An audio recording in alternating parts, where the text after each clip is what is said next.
Okay, everybody, let's take our clothes off.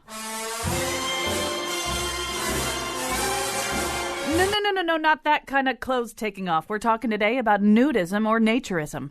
It's a philosophy. It's a cultural movement. Can we please have some music that emphasizes the dignity of the human body?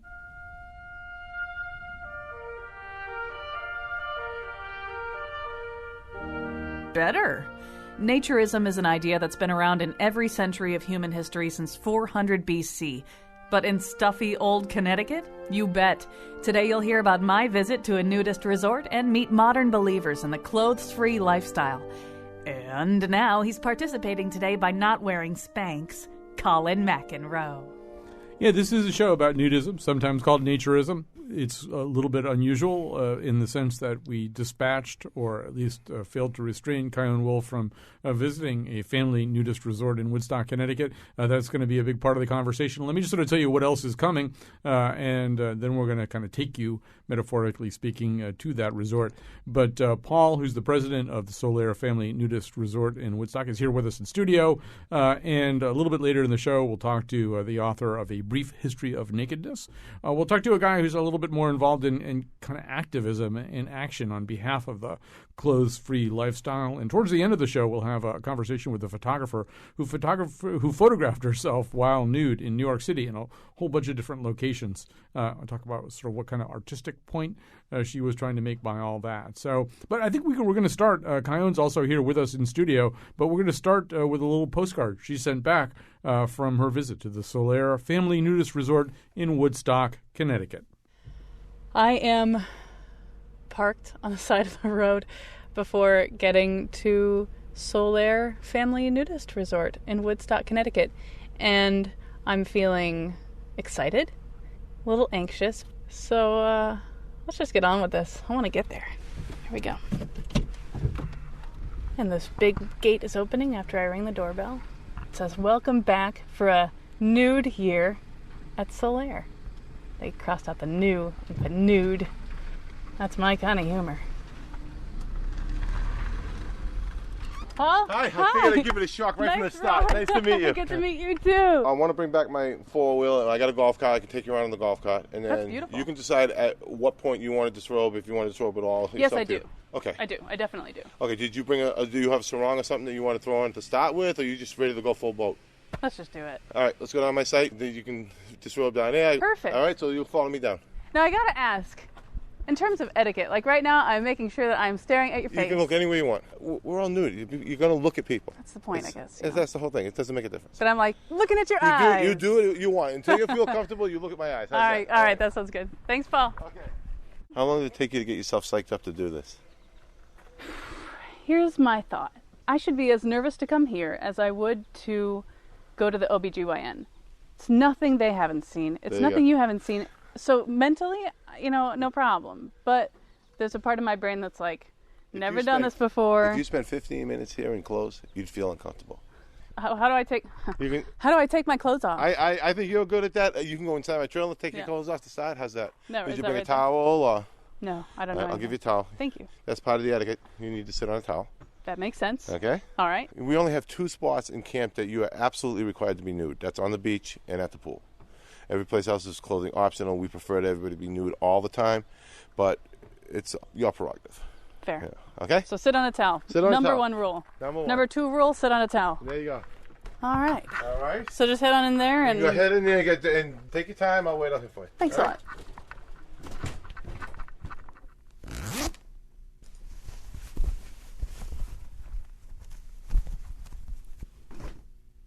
And now I'm naked. Okay. I feel oddly fine. Okay. All right. You ready? Huh. So I feel awfully white right now. Well, yeah, You're next to you. Kind of white. Yeah, you're super tan. Here we are riding in your golf cart, and there's a nice breeze. And I'm feeling breezes in places that I had never felt breezes before. It's really nice. It's different, right? It's different. I like it. Well, that's a good thing. I can see how you get used to this. And I have to congratulate you on how easy it was for you to disrobe. I've never heard those words before in my life. Thank you. Okay. It's been, 5 minutes? I feel great. It's like instantly awesome. And of course it would be different if I were at a grocery store in Manhattan. You know what I mean? But being here and knowing that, hey, we're all on the same level, that is really cool. And you feel it right away. Yeah. I like it. And that's the thing. There's no status here. Everybody's on the same playing field. This guy could be picking up trash, and this guy could be a doctor. We don't know. Except people with awesome tattoos are pretty. we do have something to offer. In that, sure. There's a couple of people here that's got some pretty nice tattoos. I'm sure I would see. Yeah. I told my mom about this, and her pitch went up about 3 octaves, but she said, well, somebody from the station is going to go with you, right? And I'm like, absolutely not. Are you kidding me? No one's coming from the radio station with me here. And that's the stigma. Single women can't come here by themselves because it's not appropriate, and that's so far from the truth. That's true. If there's anywhere on the planet that I could take all my clothes off and not in my own home that's safe, it would be here. Exactly. And I have to just make a comment right now. My upper body is in shadow. My butt is in the sun. Feels great. It does. Feels like I've never had my butt in the sun. This is the first time she's ever taken her clothes off. The only way to travel. Putting your butt in the sun or naked altogether? Naked all together. Right now, having my butt in the sun is really ridiculously pleasing. It's really nice. Do I have to put my clothes back on? I have to I have to. Yeah, I have to. Well, you can drive home. You can drive home nude if you want. But officer, I just came from Solaire, and What do you think a cop's going to say if he stops a woman and she's driving there nude? He's just going to look at you and he's going to go, just go home. Go ahead, go. And I could experience the breeze. I'm going to think about that. You already experienced the breeze. Yeah. But it's funny, as I was putting my clothes back on, I was thinking, in any other circumstance, I'd be afraid someone would walk in on me. Meh. I did the gentlemanly thing and stayed outside. Well, yeah, and now here I am standing on your front porch in my bra because It's hot. Because it's hot, and I didn't have to put anything else on because I'm going to keep my shirt off. Screw that. I'm going to my car. I'm going to keep my bra on. People will think it's a bathing suit top. There you go. They don't know the difference. There you go. Thanks again. I can't thank you enough. I'll see you on Tuesday. Can't wait. All right, take care. You too. I have a lot of absorbing to do. It's kind of messing with my head a little bit, in a good way.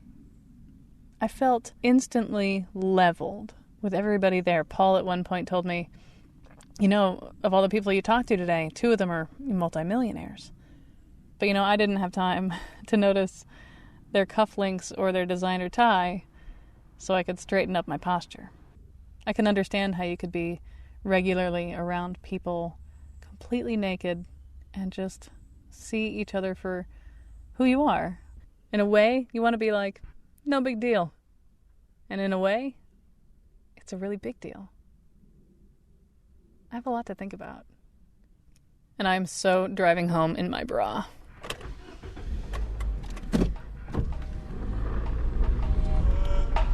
Oops, there goes my shirt up over my head. Oh my. Oops, there goes my skirt dropping to my feet. Oh my. Oops, there goes my shirt. All right, so it begins. So we begin a conversation about nudism or naturism. With us is Paul, the guy you heard in the little audio postcard by Kyone. She's here in studio with us, fully clothed. They're both fully clothed. I guess, pleased to report. Paul, I want to begin with you. And I guess my first question to you is, what does it mean to you? What does it mean that you're a nudist? In other words, there's a lot of ways that you could be a nudist. You could be a nudist activist that really you want to open up beaches for clothing-free people, or you could just want to do this kind of on your own in a more or less private way. What is it that you want to do? What impulse or philosophy are you indulging in? Well, it's a way of life. I mean, it's a freedom that you can't feel until you do it. Mm-hmm. And once it happened, once we decided to make this choice, it was a choice that we were very happy to make. And and this is just the way that we choose to be. And on a given, weekend at Solaire Family Nudist Resort, how many people are there? How many people are walking around? Well, we have about 250 members, mm-hmm. and on a warm, sunny weekend, the place is packed. We could have upwards of 500, 600, 700 people. So it's kind of important in some way to be congregating too. It's not just a matter of you walking around with no clothes on, going for a long hike on the Appalachian Trail and hoping you don't run into anybody. It's really more you want to be in a group of people who are not wearing clothes. Oh, absolutely. It's a social affair. It's it's just like I don't know, people that go to a ball game. You know, they all want to be there and they're around everybody. It's the same thing. I mean, we go there, we choose to be nude. That's our life. That's it's a way of life for us. And that's what we choose. It's a freedom that, like I said, it's a freedom that you can't experience in any other way. So just to try to fine tune that a little bit, is it just that you feel a lot freer not wearing clothes? Is there some other kind of hygiene benefit you want to get out of it? Is it the fact that when people aren't wearing clothes, other kinds of barriers come down and everybody's kind of on an equal footing? I mean, I just in reading the background of naturism, I've sort of seen all of those arguments for it or reasons for doing it. Is it all of the above or just some of the above? It's all of the above, but I think more so it's once you have no clothes on, it definitely brings down a lot of curtains. You know, there's no stigmas, there's no status. We don't care what your lifestyle is outside of the campgrounds. But once you're in the campground, we're all on an even field. Mm-hmm. And Wolfie, I'm just sort of wondering, what was different when you went there from what you were anticipating?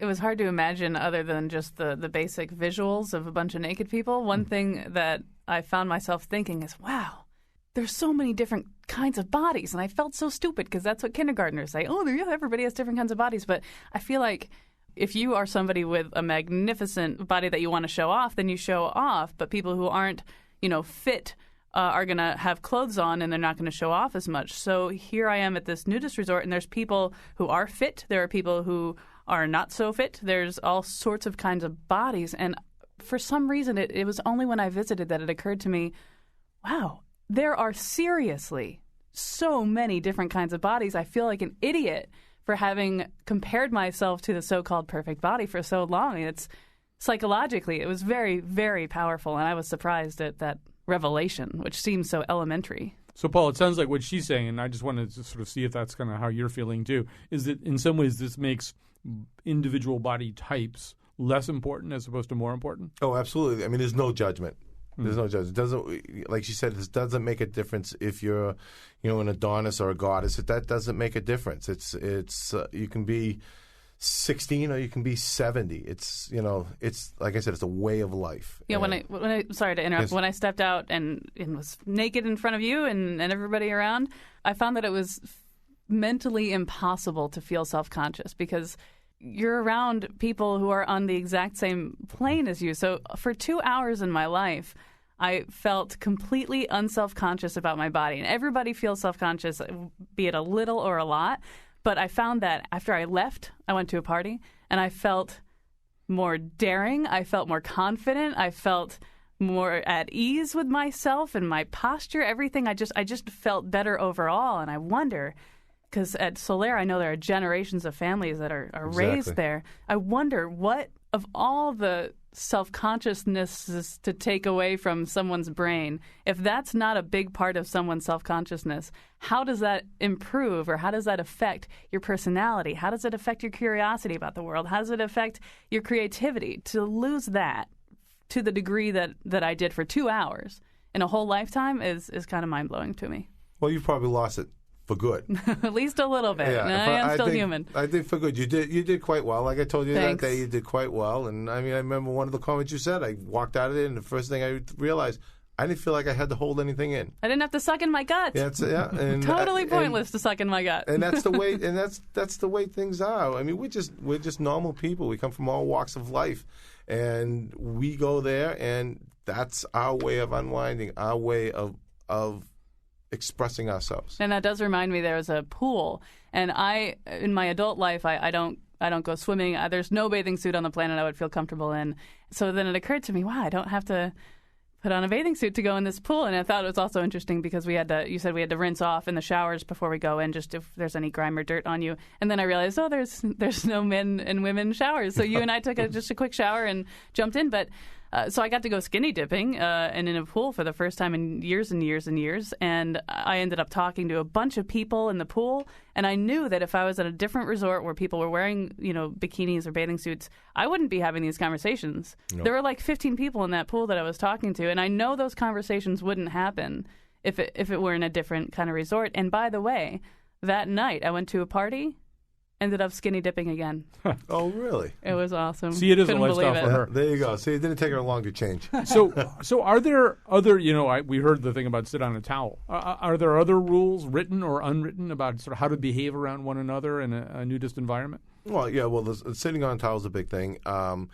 You always want to take a quick shower before you go into the hot tub, go into the pool, things like that. And how about just sort of how, there was some joking about how she was looking in your eyes at the beginning. How about where your eyes go? And how about, are there any folkways or understandings about what's cool to do and what's sort of not a good way to behave? well, let's put it this way: where did your eyes go when you walked in here today and met me for the first time? I never look at anybody. Okay, That's actually true. all right, and there you go. And that's the thing. That's the best way to put it. Is that I'm looking at Wolfie right now just as a person. When we have no clothes on, we look at each other just as people. We're not there judging people, looking at people's bodies, and rating people or anything else like that. I mean, obviously you see, like you said to me, you're gonna look. We're all naked. What do you want That's to do? right, yeah. But I'm not like aiming my head at your crotch and staring at what's between your legs. But it's part of the bigger picture.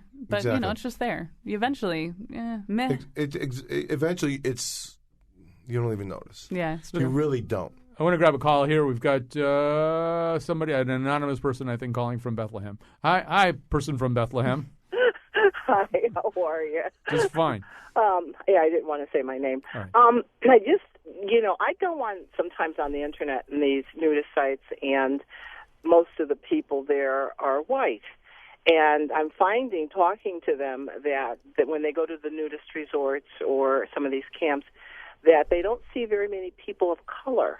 So I was wondering, even at Solar, is it the same situation that they don't have that many people of color who visit the site there?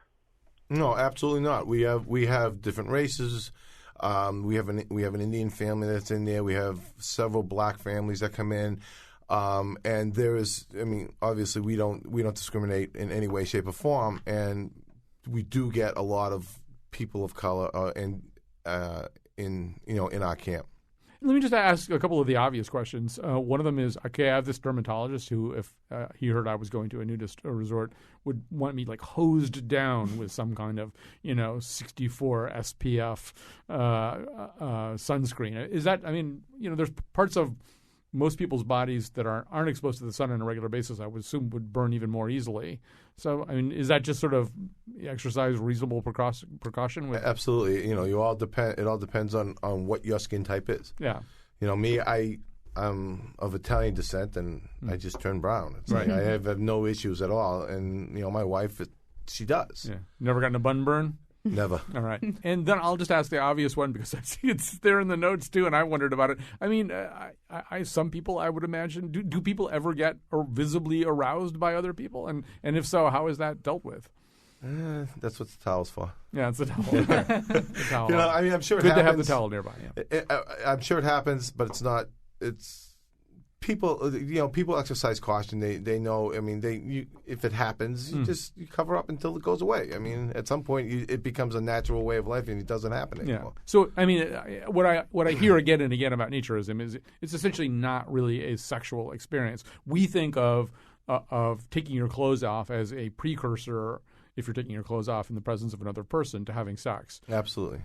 Yeah, I would imagine that it's no more sexual than any other human experience. And it occurred to me when I was in the pool that if I met somebody at Solaire and we were attracted to each other and we had a sexual relationship, it just occurred to me that, wow, the first time we have sex, I don't really have to worry about, is my body acceptable? Because, and I wondered, maybe that makes things even better.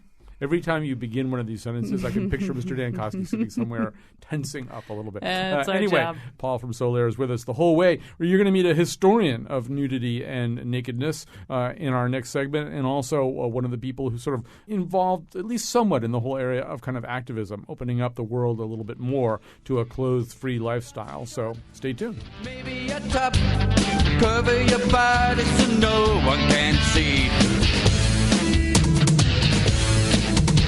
Now I'm a nudist, can't you see? It's the way I was born, it lives in me. The freedom of my body, the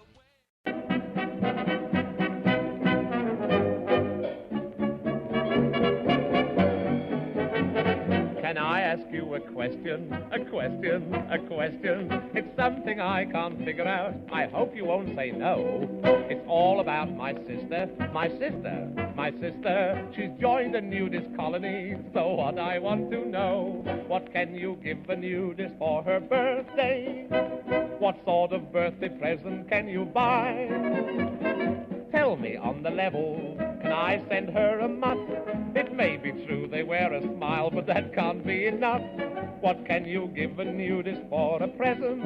The things I used to buy her would be wrong. I'd send a check, but dash it, how can she go out to cash it? What can you give a nudist when her birthday comes along? Now, I know she's fond of reading, but if I get her some books, I don't know whether to send them with the covers on or the covers off.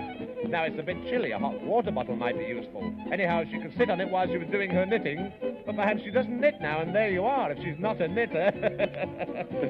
What can you give a nudist for her birthday? What sort of birthday present can you buy? Now, here's another riddle, but give it up. So how long have you been coming here? I've been here for 12 years. 6 years now. 7 years. This is my third summer. I've been here for 12 years. 27 years.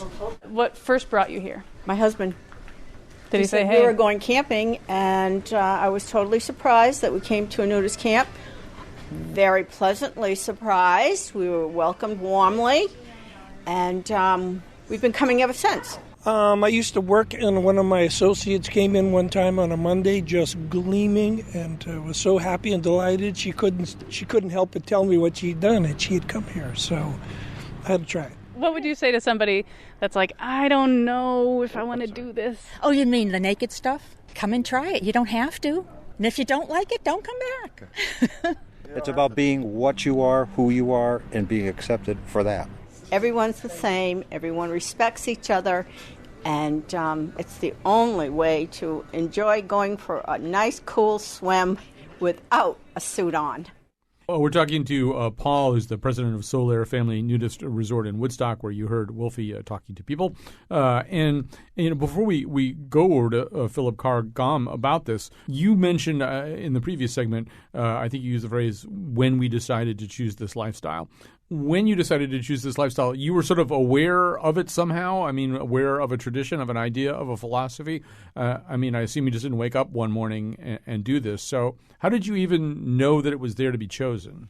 Well, we started, like everybody starts, you end up at a nude beach in some resort or someplace, and it starts there, and you realize that it's something that you enjoy. Mm-hmm. So at that point, we started seeking out, other resorts or nudist camps and things like that. We tried one or two, and then we settled on Solaire, and we haven't turned back since. It's been 9 years. So let's talk to Philip Carr Gom. I hope I'm saying your name correctly. Author of A Brief History of Nakedness. First of all, welcome to the show.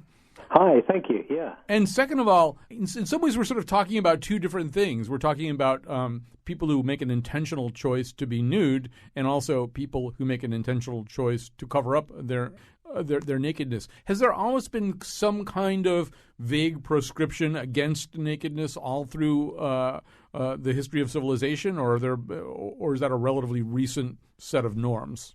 Well, there's a very interesting way that you can look at it in terms of, our culture, Western culture, which is built on these two pillars, which we call Judeo-Christian. And from out of the kind of Christian culture, Judeo-Christian culture, you have a fear of nakedness. It's associated with poverty. poor people were naked, slaves were naked, prostitutes were naked, and so on.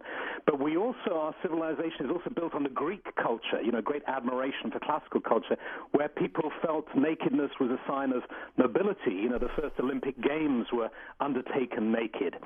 So that helps to explain why we've got these ambivalent attitudes. On the one hand, we're attracted to it, and on the other hand, we're kind of disturbed by it. I feel as though nudism or naturism as a lifestyle, it kind of has that ring of kind of an early 20th century health and hygiene kind of movement. Is that the case? Was there some kind of stirring of that around that time in history? Yeah, absolutely. It came about through attempts to actually heal people of tuberculosis, So there were these clinics, and there was a guy called Dr. Rollier in the 19th century who found that rather than shutting people up in hospitals, keeping them covered up, he found that if they exposed them to sunlight and fresh air, they tended to get better. So through into the 1920s, there were hundreds of clinics in Europe treating people by getting them to take their clothes off and expose themselves to the sun and the air. I assume there was also some kind of counter movement to all that, too. I mean, obviously there are parts of the world where I would imagine it would be incredibly dangerous to be nude. But even in the West, I would assume there are people who object to nudity and nakedness and cover up. I think here in America we had an attorney general who covered up a naked statue of Justice or something. That's right. To the taxpayer, thousands of dollars, wasn't it? Yeah. Yes, no, I think there's always been these two attitudes to it, and people who discover that it's liberating and feels great, and people who are somehow disturbed by it. And it's not, you talked about the association with poverty, but there's also there's some kind of moral or religious association too. There's some sense that pervades the history of Western civilization that nudity is somehow or other linked to sin. Well, of course, and the Bible story is most often interpreted as one which thinks that nudity isn't a good idea. But if you talk to a Christian naturist, and there are plenty of them, and they have congresses and so on, they will say that quite the reverse is the case, and that actually when you, and this is certainly my experience of being in a naturist resort, is there's a kind of, it's like being in paradise. There's a kind of innocence there where you return to what's called in religious terminology a prelapsarian state. A prelapsarian state means before the fall. How would we say that nudism or naturism or even nakedness is doing these days? In other words, given an arc that maybe starts in 1900 and moves forward. Sure. Well, what happened is it became quite popular. As you were quite right, it got tied in with the whole ideas of healthiness. There were even schools, I don't know if they were in the States, probably not, but certainly in Britain, they had schools where the kids had sessions having their lessons outdoors naked so that they got fresh air and sunshine on their bodies, something that would be unthinkable nowadays. And that gradually became quite popular through until the 1950s. And then when people started to take holidays abroad into the 60s, really, where air travel began and people started to go abroad, and certainly with Britain, with a climate where it wasn't so reliable, the nudism started to decline as a kind of a recreational pastime amongst people. And now you have a funny kind of situation. I mean, certainly in the States, for instance, if you look at streaking, which in the 1980s, in the 70s and 80s, was starting in the late 60s, was getting quite popular. And in the 70s in the States, you had mass streaks at universities of, 1,500 students running through a campus naked. Gradually, that started to diminish. And so I think you had a situation of some gains and some losses, really. And it did seem as though, here in America anyway, the first decade of this century was a time of loss, at least in the sense, I mean, we that was the time, of course, the covering of the Statue of Justice, but also the time in which, there was the accidental exposure of Janet Jackson's nipple on television. I was watching that particular halftime show, and I can tell you it's like the Higgs boson. I mean, you'd have to be told it was there to know it was there. It happened so fast, and it wasn't as though it filled the screen or anything like that. But the fact that it happened was regarded as some kind of gross violation of human sensibility. That was an extraordinary event. And when you say accidental, I'm not sure it was. Well, the lyrics of the song. Do you remember where Justin Timberlake was singing something like "I'd love to see you naked"? Right. And I think she must have had some Velcro stuff on to be able to get it off so easily. But they got fined. Didn't CBS or Fox or whoever it was? There were massive fines and this enormous crackdown, and there was really this sense that something really horrible had happened, which in the context of what we're talking about seems a little odd. Yes, it was very strange, wasn't it? So I think there's been a kind of polarization as well, perhaps. Well, yeah, apparently it's divided us rather than uniting us. Yeah. All right, Philip Carr-Gum, thank you so much for talking to us. He's the author of A Brief History of Nakedness. We also want to weave into the conversation. Just also, before I go to Mark's story, Paul, you're sitting here listening to that whole conversation. I don't know, you having any reactions to what he was talking about? No, I agree. I agree with most of what he has said, and in fact, the party he said about the Christian part of it, about a Christian nudist. I mean, there's actually a camp in New Hampshire that is Christian. They have a full chapel on property. I mean, they've been featured on a weekend news program so it definitely crosses all spectrums of religion, of race, of sexuality, of everything. On the other hand, I think there are places in the country where even the desire of a group of people to kind of go off behind a fence or something like that and do this kind of thing might raise eyebrows, might even incur the wrath of somebody. We want to talk to Mark Story, Nude and Natural magazine consulting editor, a member of the Naturist Action Committee Board. He has various other credentials as well that we could cite. But first of all, welcome to the show. And second of all, is it as nice and relaxed as Paul is making it seem everywhere in America? If I want to be a nudist in Kansas, am I incurring a different kind of wrath than I would in say, Connecticut? Absolutely. Glad to be here. Kansas might be a little bit tougher, although it's a bit more of a challenge. New England actually is one of the more saner regions in the United States regarding naturism, nudism, public nudity. I live in Seattle, Washington. We're probably even more sane. We've got a number of naked bike rides in town. The police give us escorts. We can actually rent city pools for nude use. No problem there. We've even had little barbecues at city parks along the lakefront, and sometimes they just have them put up signs, say, for the next 2 hours there's going to be a nude group here. Doesn't seem to have a whole lot of problems there. But there are places in this country where it would be a lot tougher, absolutely. Different states have different personalities. It's a different political, social climate, and naturists just need to approach things differently where they live.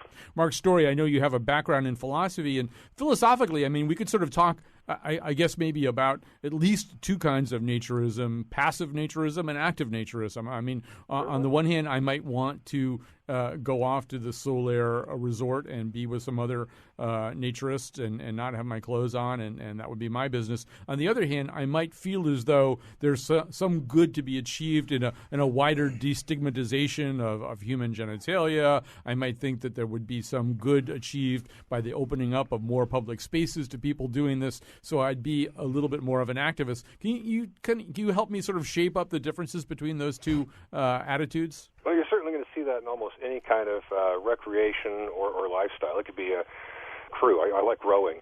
There are people who just want to row for exercise, and they don't think about anything else than that. But other people really want to just spread the joys of rowing to young people, to older people, and fill the lakes with lots of single, quad, and 8-person shells. So you can find that kind of thing anywhere.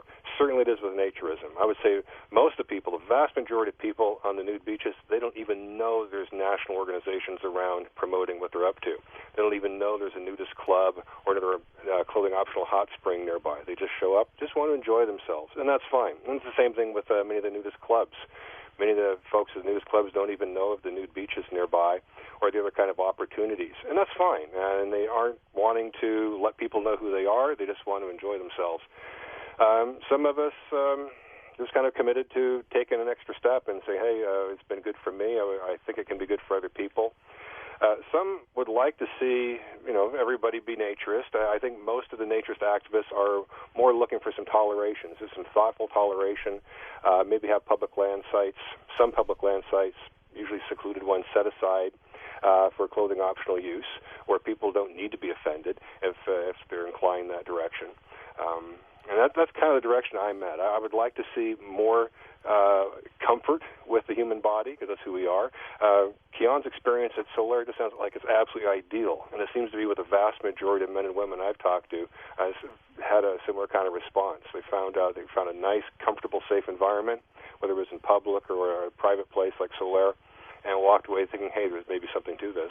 You know, there do seem to be areas where these two, where an activism or even a desire to have access to more space as a nude person would collide with the sensibilities of others. I mean, I was reading, certainly. you know, I was reading about nude hiking, for example, Right. and there's only so much sort of, you know, designated closed-off land that you could possibly set aside for nude people only. If you want to go for a hike and it's of any duration, and I did read about this man who's hiked from one end of England to the other in no clothes. But if I go out on the Appalachian Trail with no clothes on, I'm going to start running into people pretty quickly who are out there with their kids or whatever, and they've got some kind of an issue with that. So where does my right to be nude on the Appalachian Trail end, and somebody else's right to not see me that way begin? Well, we live in a pluralistic society, definitely. We've got a wide range of people, not just in terms of ethnicity or age or abilities, but in sensibilities and just what they want and what they don't want to see. So we've got to adopt some kind of political or social framework that allows that pluralism, which is an incredibly healthy thing and a bulwark of strength for our country. We've got to allow that to somehow play itself out. So we can't have everybody saying nobody gets to do anything that bothers me. I can't do that. You can't do that. The people on the Appalachian Trail can't do that. So I can understand if there's an area that is particularly averse to nudity, I'm not going to be nude there. But I do a lot of mountain biking, kayaking, hiking nude, and I'm in Seattle, so we got tons of mountains around here, lots of logging roads. I have a very, very easy time of it. I can go mountain biking for hours and not run across anybody, but I know where to go. So what I would suggest to naturists who want to get out on public land is get to know your public land area, find the areas where you're not going to run across people, and do it in a smart, thoughtful way. It seems to me nude kayaking is almost a non-issue. You know, it really is. I can be within 10 feet of people, and nobody even knows it. Yeah. So that's the greatest thing. I pop my kayak in. I can pop in Portland, Oregon, the Seattle waters, and in half an hour I can find a beach where there's nobody nearby, and I and my friends, my wife, I can enjoy an afternoon, sitting, swimming, no problem. The hiking, I've been doing it for 20 years, and I maybe 2 times I've run across somebody who did something other than smile and clap and say, hey, boy, it's hot weather. I wish I could be doing that. But I avoid busy trailheads, and I avoid trails that I know a lot of kids and dogs and mothers and families are going to be on. I just go find some other places. Now, as an activist, I'm going to try to work with parks departments, whether it's national parks, state or county and city parks, to try to find opportunities for places. If we have 1,000 miles of coastland, I bet 200 yards of that can be used clothing optional. I'm going to try to work with them to convince them to put up a sign saying, beyond this point, you may encounter nude sunbathers, so no one needs to be bothered if they don't want to see that kind of thing. And that can resolve a lot of problems. The same kind of issue between, say, cross-country skiers and snowmobilers. They both want access to the same public lands. They don't work real well together, so there are ways to get cross-country skiers happy and snowmobilers happy. But not nude cross-country skiers. Although I guess there is.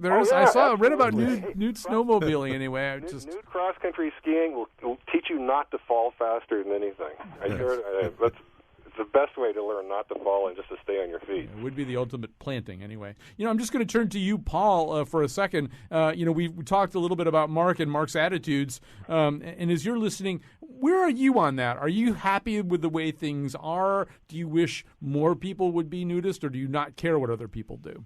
I'm happy with the way things are, but I really appreciate what Mark is doing, because he's actually taking the steps to try and expand the idea of nudists and nudism to more of the general population. And again, there's miles and miles of coast, there's miles and miles of woods.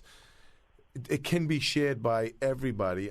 We have, just for instance, 450 acres with miles and miles of trails. So we have hikers that just don't have to go anywhere. But there are people that don't have access to that and would like to be doing the nude walking and the nude riding of mountain biking and things like that. And Mark is really taking the bull by the horns and making every effort he can to do this. I would like to point out, I didn't even make this connection until this very moment. While we were planning the show, I didn't think about this. I can guarantee you, well, I don't know about Mark, but I almost guarantee you I'm the only person connected with this show who's ever been Mirandized nude. And I was actually Mirandized nude. It's a long story. But all right, so we're just going to grab a call or two here and let you think about that also as well. Here's Alicia in Tallinn. Hi, Alicia. Hey, Colin. I hate to put a damper on this whole nice little nudist resort thing, but our society, the way it is now, I mean, there are rapists. What if a rapist came to a nudist colony, or it's a really good question, and I'm guessing that it's something that they've thought about. I'll start with you, Paul. What about the whole question about background checks and stuff like that? We do a complete background check, and we have a system. Right now, we do a Corey and a Sori check the minute you walk through the gate. Then you have to come for 4 visits. You meet with 4 different people of membership, and there's a series of questions that you talk about. It's a general conversation before you're even allowed to come in as a regular member or a regular associate. We have a pretty good vetting process. When we also have, we have a large membership committee that keeps an eye on things like this, and it's very easy to contact the office, very easy to contact myself or members of. We have a small security team, we call them, that basically just tries to keep peace. Yeah.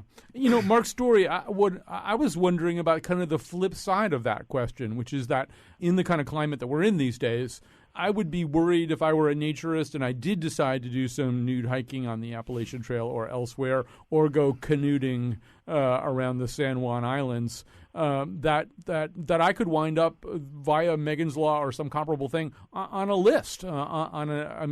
People who are naked in places they're not supposed to be naked, some of them wind up, I would assume, on sort of sex offender lists. There is a trend within state legislatures these days to ramp up sex crimes. Now, I do not take mere nudity in public to be a sexual act, but there is a lot of money, a lot of tax money that is somehow being pulled in by states if they are willing to ramp up certain kind of sexual crimes, particularly pertaining to children. So what you'll find is these legislators are looking around for some way to get this money, and they say, well, let's take the anti-nudity law, which has nothing to do with the kids or whatnot, and make that a sex offender. So, yeah, in the last 10, 15 years, there's been a greater chance of getting yourself on a sex offender list for just simply riding a kayak out in the middle of nowhere. State of Montana, for instance, if you're caught a third time skinny dipping, I'm talking out in the backwoods, fishing, it's a hot day, there's not a house within 10 miles, you're out there in the middle of nothing. Somebody walks by and sees you quietly taking a skinny dip, and you say you get caught the third time, you're going to get fined up to $10,000 in life imprisonment for skinny dipping out in the boondocks. That's how I got Mirandized nude, actually. It's insane. So this is one of the things that's motivating me to try to be thoughtfully activist, is to say, wait a second, there's a huge difference between harming people and just going out and having a very pleasant swim out in the mountain lake. All right, we're going to take a little break right now. Thanks again to Mark Story, a great guest, a lot of information. He's involved with the Naturist Action Committee, among other organizations. We'll be back after this. Was there anybody out there feeling like me? Wanna take your clothes off and be set free? Or are they just holding back miserably?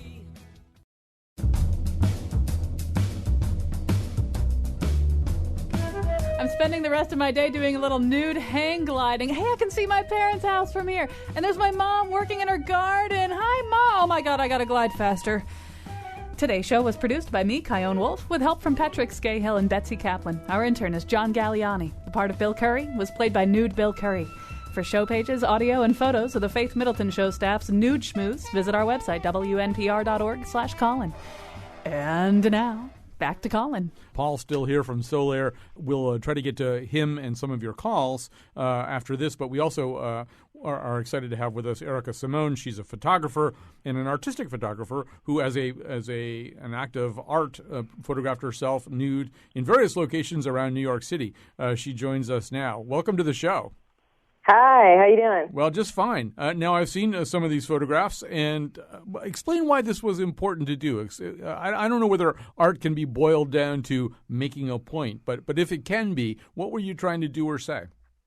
Well, let's see. The idea sort of came to me a few years ago when I was shooting Fashion Week at Bryant Park, and I was sort of, immersed in this whole world where fashion, is so important and so, brands and all this stuff. And I guess it just sort of got me started thinking about, the importance of fashion, the importance of clothing in society in terms of expressing ourselves and judging others and interpreting others. And, just sitting around thinking about that, I just started thinking about, hey, what would life be like without clothing? What if we didn't have fashion to show people who we were, how much money we made, or how cool we were, how uncool we were, Yeah, no, just thinking about that, I wanted to put it into some sort of artistic interpretation. And so I, thought, hey, it'd be cool to shoot someone or myself or whoever naked, just doing, mundane things, just doing day-to-day, life, but in the nude. Thus came New York, Self-Portraits of a Bare Urban Citizen, as the project was called. And Erica Simone, among these portraits are you on a New York subway, which is an everyday thing. On the other hand, it's not an everyday thing to have anybody naked there, or at least not every day. Exactly. I would imagine there were risks of all kinds to doing something like that. Yeah, it was weird in the subway, actually. I really didn't get that much reaction from people. People don't even look up from their post. I know it sounds crazy, but, I had been riding the subway literally, to 202nd Street or whatever. So I had already had my camera set up, and people, got a sense that I was up to something. And, I was clothed the whole time. Like, I'm only naked for a few seconds. I'm not really, it's not like I ride the subway the whole way naked. So, people knew that I was doing something, and then I sat down, and I did mention to the woman across from me, because she had a small child, and I said, hey, I'm about to get naked for a few seconds. You might want to cover your kid's eyes. And she was like, no, it's okay, all good. She didn't care. So, people weren't as shocked as you'd think. As long as you're not busking, I think they're happy. As long as you're not actually going to ask them for money afterwards. Exactly, right. Were there any times where you were at risk of arrest, or you felt as though that you might be at risk of arrest for what you were doing? I'm always at risk, but I make sure to take my time and make sure there's no cops around. I'm very cautious. And, once again, I'm only naked for I'd say 30 seconds to a minute. Sometimes I have to redo it a couple times, but it's really not that long. So it's, wham, bam, thank you, ma'am, kind of thing. Well, I'm sure there's another phrase that you could use that would be better. But you're speaking in the present tense, so this is an ongoing project for you. It is an ongoing project. I'm still shooting. I'm planning on, publishing a book somewhat soon. As of right now, I have approximately 45 images, hoping to get about 50 to make my book. Well, just to go back to the notion of fashion and fashion photography, and I'm thinking of those old Baklama fur ads and stuff like that.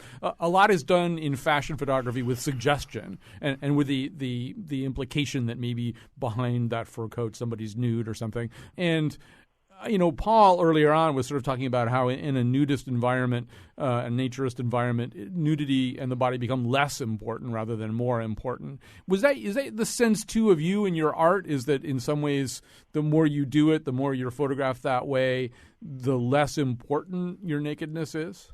I don't know. For me, it's I'm not a nudist or an exhibitionist to begin with, so it's not like I was immediately comfortable being naked in the street, in public. But I would say that after doing it 50 times, I definitely am a lot more comfortable now, and I have a much, better, a more confident sense of being naked myself in public. So I guess that would mean that, yes, it's less important. I don't know. It's hard to, that's a tough question. All right. There's We may have to. Yes and no's in there all over the place. Yeah, all right. That's ambiguity is as good a place to end as any. Yeah, I am so sorry that there's not more time to talk to Erica Simone, and I'm really sorry that Michelle from Torrington and Rana, who goes to Solaire, and Johnny, who goes to Solaire, and Brian, who goes to Solaire. You got a lot of Solaire support people who got your naked back there, Paul. But we want to thank everybody who did call in, and if you've got a point that you need to make, please do email me at Colin, COLIN, at WNPR.org if you need your identity concealed, I can do that, but we can certainly put things up on the website or use it later. We have a show at the end of the month where we talk about issues that we didn't cover when we covered an issue. So please don't hesitate to call or to write me at colin@wnpr.org. Thank you so much, Paul, for being here. And, thank you. Thanks to Wolfie for having the courage to go out there and disrobe, and then for not doing that afterwards here around the office.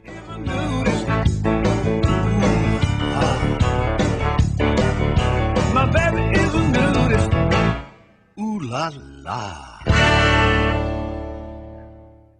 I'm Kyone Wolf, and I don't really understand what the big problem is with being nude. I mean, I'm naked all the time under my clothes.